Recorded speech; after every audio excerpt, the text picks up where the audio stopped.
Assalamualaikum warahmatullahi wabarakatuh. Bismillahirrahmanirrahim. Alhamdulillahirabbil alamin. Allahumma salli wa sallim ala sayyidina Muhammadin wa ala alihi wa ashabihi ajma'in wa ba'd. Kaum muslimin dimanapun berada, alhamdulillah, puji syukur untuk Allah yang senantiasa memberikan kita kesempatan untuk memperbanyak amal soleh kita, yang senantiasa memberikan kesempatan kepada kita untuk bertaubat kepadanya. Puji syukur untuk Allah Subhanahu wa Ta'ala. Dengan rahmatnya hari ini insya Allah kita akan membahas surat Al-Mujadalah.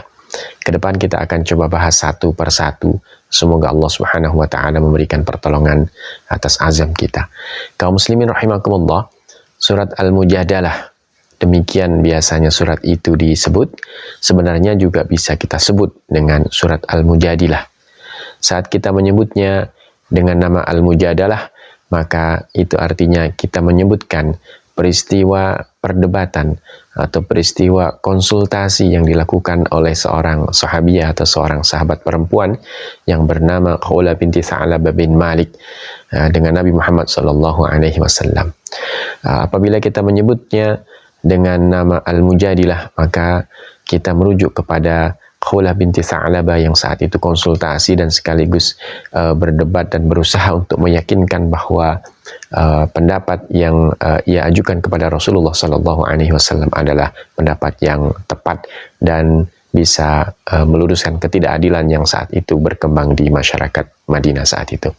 Kaum muslimin rahimakumullah, sebagian ulama juga menyebutkan bahwa surat ini memiliki nama surat Qad Sami'a.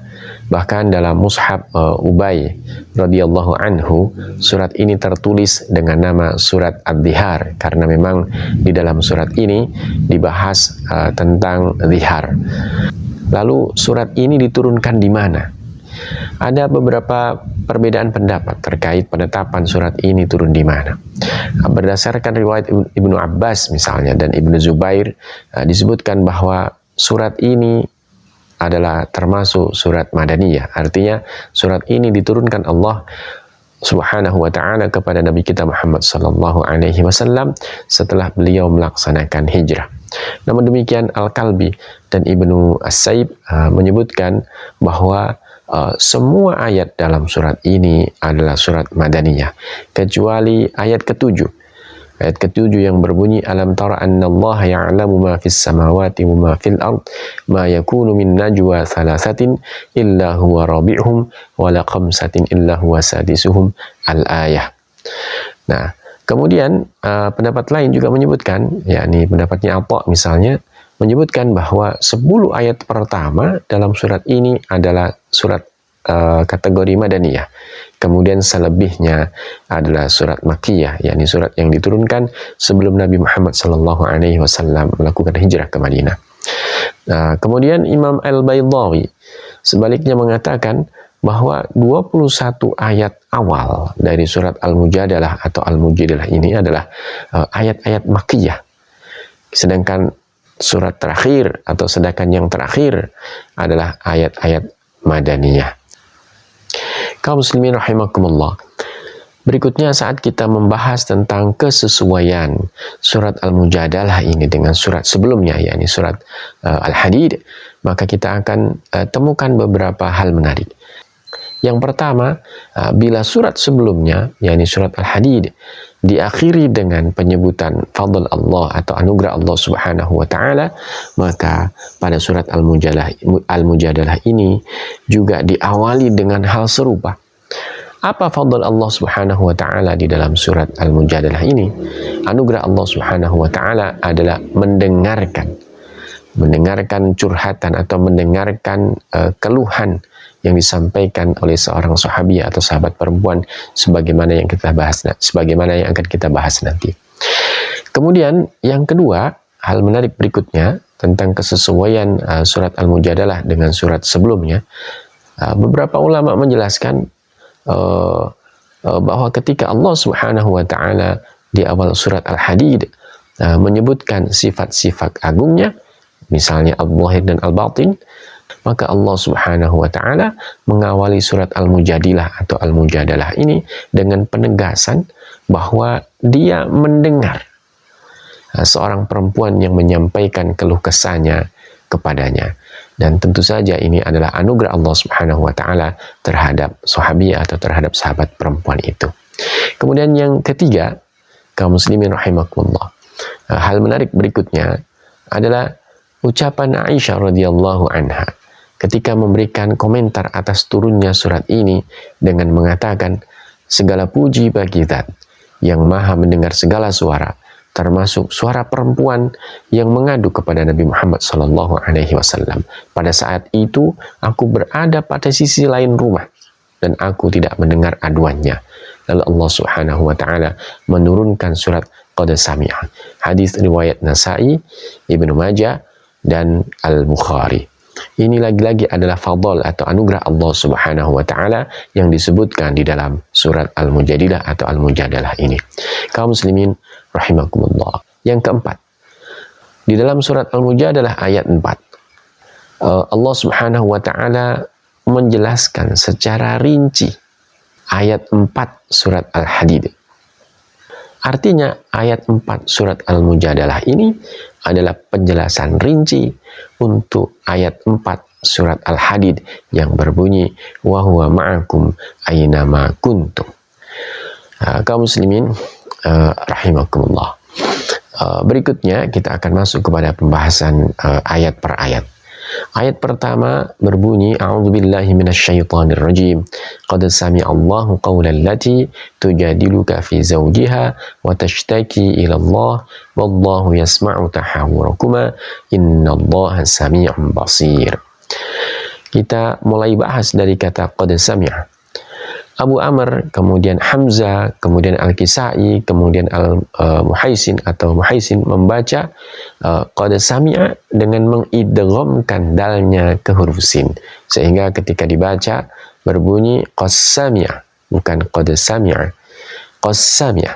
Nah, terkait hal itu bahkan Al-Kisai menyatakan bahwa siapa yang membaca ayat 1 ini tanpa diidghamkan, yakni membacanya qad sami'a bukan qad sami'a, maka pasti dia adalah orang ajam atau orang non-Arab.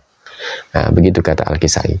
Namun demikian, mayoritas ulama tidak menganggap penting komentar hal ini atau komentar terkait hal ini. Jumhur ulama mengatakan bahwa dua model bacaan adalah bacaan yang mutawatir, baik yang qad sami'a, yakni dengan mengidghamkan dal qad sami'a atau qad sami'a. Dua-duanya adalah bacaan yang mutawatir. Kemudian lanjutan ayatnya qaulal lati tujadiluka fi zawjiha. Artinya perkataan wanita yang mengajukan gugatan atau berkonsultasi kepada kamu wahai Muhammad tentang suaminya. Terkait potongan ayat ini Al-Alusi menyebutkan bahwa gugatan atau konsultasi wanita tersebut berkaitan dengan zihar yang keluar dari mulut suaminya. Kemudian potongan ayat berikutnya watashtaki ilallah, dan mengadukan hal tersebut, yakni yang ia gugat kepada Rasulullah SAW kepada Allah Subhanahu wa taala. Lafaz ini masih merupakan sambungan dari ayat yang tadi atau sambungan ayat sebelumnya, ya, yang berbunyi qaulal lati tujadiluka fi zawjiha wa tashtaki ila Allah. Dalam ayat ini dijelaskan bahwa perempuan yang berkonsultasi kepada Rasulullah sallallahu alaihi wasallam mengadukan permasalahannya juga kepada Allah Subhanahu wa taala. Aduannya kepada Allah Subhanahu wa taala mencerminkan kegelisahan, mencerminkan atau menggambarkan kegundahan yang ia rasakan dan menunjukkan kerinduannya kepada Allah Subhanahu wa taala. Kaum muslimin rahimakumullah.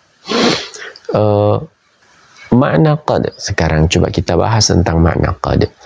Ada beberapa pendapat tentang arti dari kata qad dalam awal ayat surat Al-Mujadalah ayat 1 ini.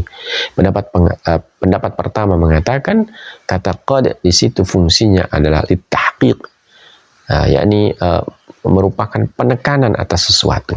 Maksudnya adalah Allah Subhanahu wa taala menekankan bahwa perdebatan antara wanita yang disebutkan dalam ayat ini dan Rasulullah Shallallahu Alaihi Wasallam benar-benar didengar oleh Allah Subhanahu wa Ta'ala.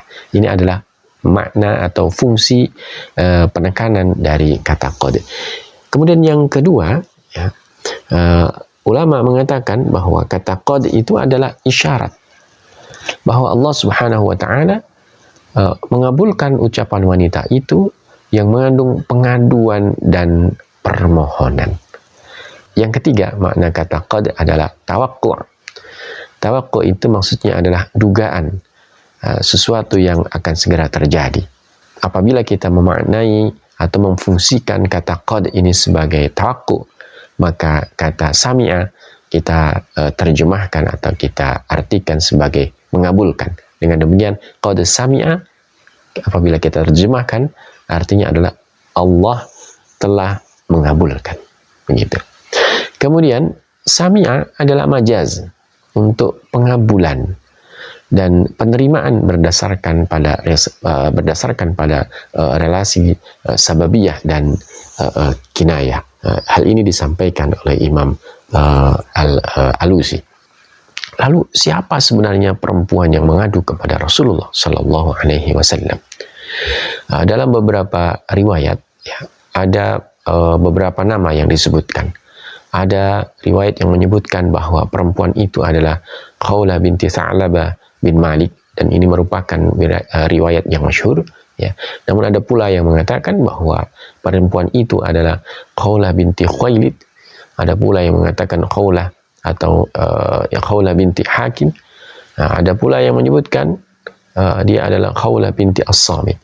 Ada pula yang mengatakan namanya adalah Khuwailah binti Tha'labah ya, atau Khuwailah binti Malik bin Tha'labah. Ada pula yang mengatakan namanya adalah Khuwailah binti Dulaij.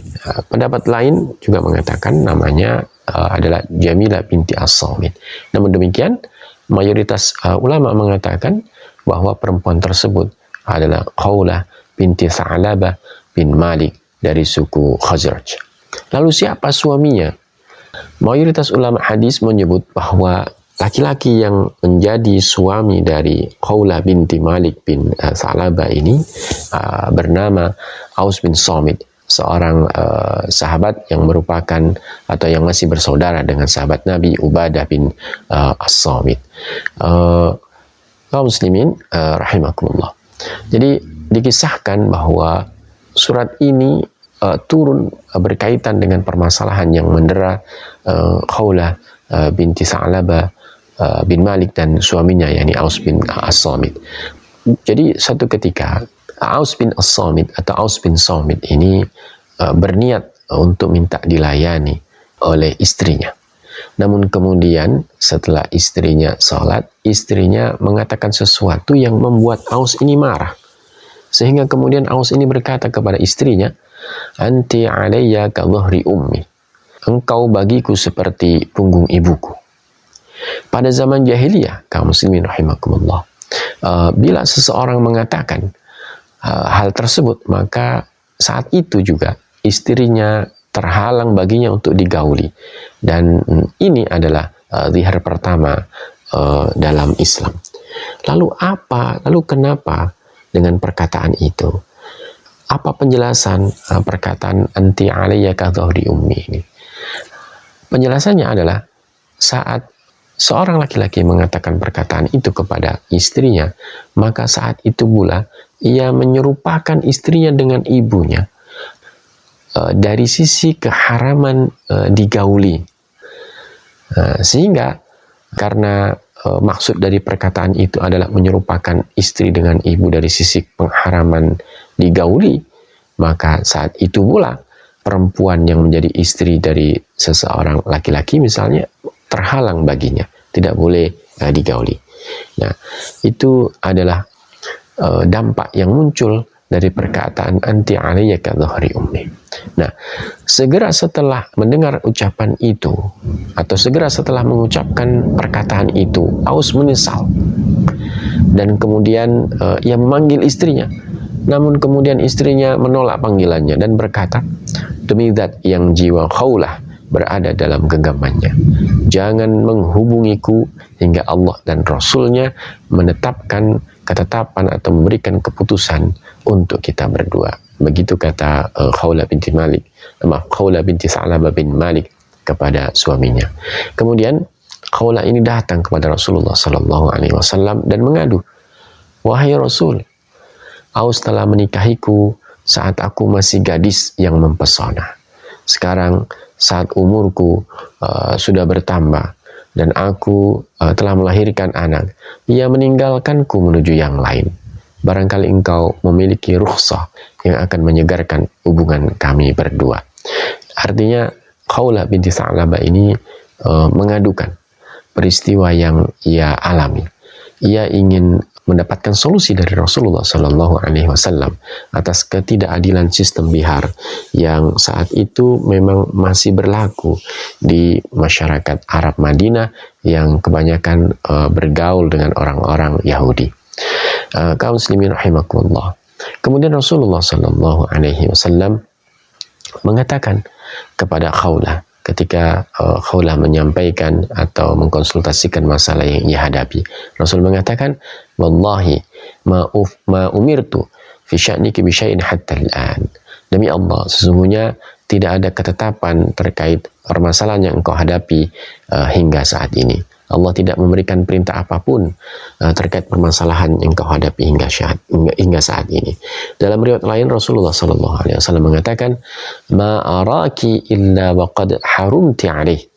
Tidaklah aku melihat kecuali engkau memang haram bagi Aus bin Samit. Mendengar jawaban itu, Khawlah pun berkali-kali menyergap Rasulullah Sallallahu Alaihi Wasallam dan mencoba untuk memberikan argumen bahwa apa yang dikatakan atau pendapat dia tentang ketidakadilan sistem jihad ini adalah sebuah kebenaran. Namun karena Rasulullah tidak mungkin memberikan fatwa tanpa mendapatkan petunjuk atau tanpa mendapatkan wahyu dari Allah Subhanahu wa taala, maka Rasulullah tidak memberikan keputusan apapun. Karena kenyataannya seperti itu, ya, maka kemudian Khawlah berkata, ia mengatakan, Allahumma inni ashku ilaika syiddati wahdati wa ma yashukku alayya min firaqihi. Ya Allah, ya Tuhanku, aku adukan kepadamu kesendirianku. Aku adukan kepadamu apa yang memisahkan aku dari suamiku. Dalam riwayat lain, Khawlah ini berkata atau mengadu kepada Allah, Ashku ilallahi faqati wa syiddati hali wa inna li sabiyatan sigharan in dhamamtuhum ilaihi dha'u wa in dhamamtuhum ilayya ja'u. Artinya, aku mengadukan kesulitan dan hambatan atau hal yang tidak mengenakan atas keadaanku kepada Allah Subhanahu wa taala. Sesungguhnya aku memiliki anak-anak yang masih kecil. Jika aku berikan anak itu kepada suamiku, maka mereka akan hilang. Namun jika anak itu tetap bersamaku, maka mereka akan kelaparan. Kemudian ia menengadahkan kedua tangannya kepada Allah Subhanahu wa taala dan berdoa, Allahumma inni ashku ilaika, Allahumma fa'anzil ala lisan nabiyyika. Ya Allah, ya Tuhanku, aku mengadu kepadamu. Ya Allah, ya Tuhanku, turunkanlah wahyumu melalui lisan nabimu. Tak lama setelah peristiwa itu, kemudian Nabi Muhammad SAW pun menyampaikan kabar gembira kepada Khawlah binti Sa'labah karena doanya dikabulkan oleh Allah Subhanahu wa taala. Lalu Nabi Muhammad SAW pun membaca ayat surat Al-Mujadalah ayat 1 ini. Bismillahirrahmanirrahim.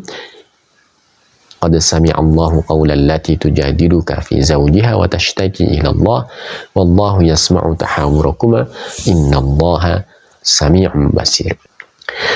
Terkait dengan Khawlah ini, suatu ketika saat Umar bin Khattab radhiyallahu anhu menjadi khalifah, diriwayatkan dari Ibnu Abi Hatim dan Al-Baihaqi, ya, ia menyebutkan bahwa suatu ketika Umar bin Khattab berjalan. Kemudian fastauqafathu fawaqafa laha wadana minha wasfa ilaiha. Kemudian Khawlah ini meminta, ya, Umar bin Khattab untuk berhenti. Dan Khawlah ini pun mendekat kepada Umar bin Khattab, dan Umar pun mendengarkan apa yang akan disampaikan oleh Khawlah ini. Kemudian Umar bin Khattab meletakkan tangannya di pundak Khawlah dan mendengarkan apa yang disampaikan oleh Khawlah. Kemudian ada seorang laki-laki berkata kepada Umar, "Ya Amirul Mukminin, habista rijal Quraisy ala hadhihi al-ajuz." Wahai Amirul Mukminin, engkau telah menahan para tokoh Quraisy karena perempuan tua ini. Kemudian Umar menjawab, "Waihaka, la tadri man hadhihi." Celaka kau. Tahukah engkau siapa perempuan ini? Kemudian laki-laki itu berkata, "La, aku tidak tahu." Kemudian Umar mengatakan, "Hadhihi imra'atun sami'a Allah Ta'ala syakwaha min fawqi sab'i samawat. Hadhihi Khawlah bintu Tha'labah." Ini adalah perempuan yang aduannya didengarkan oleh Allah Subhanahu wa taala dari langit ketujuh. Ini adalah Khawlah binti Tha'labah. "Wallahi law lam tansarif hatta atal lailu man saraftu hatta taqdi hajataha." Demi Allah, seandainya ia tidak pergi sampai malam hari pun, maka aku pun tidak akan beringsut meninggalkannya sampai ia tuntas menyampaikan perkataannya. Dalam riwayat Bukhari juga disebutkan bahwa suatu ketika Khawlah ini berkata kepada Umar, ia mengatakan, "Qif ya Umar," berhenti wahai Umar. Kemudian Umar pun berhenti, ya, dan kemudian Khawlah menyampaikan pesannya, dan kemudian ada seorang laki-laki mengatakan hal serupa. Kaum muslimin rahimakumullah, demikian pembahasan ayat pertama surat Al-Mujadalah atau Al-Mujadilah. Semoga kita bisa mengambil banyak pelajaran dari ayat 1 surat Al-Mujadilah atau Al-Mujadalah ini. Terima kasih atas perhatiannya. Mohon maaf bila ada kekurangan. Assalamualaikum warahmatullahi wabarakatuh.